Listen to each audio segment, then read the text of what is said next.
এইগুলো কত কেজি দিদি? হ্যাঁ 50 টাকা।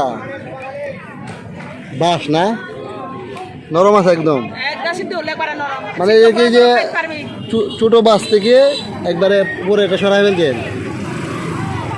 এগুলো তো ধরেন আমরা বাঙালি যারা আছে কখনো খাই নাই, আমরা তো খাই না, ধরেন এখানে যারা স্থানীয় আছে তারা খায়, তাই না?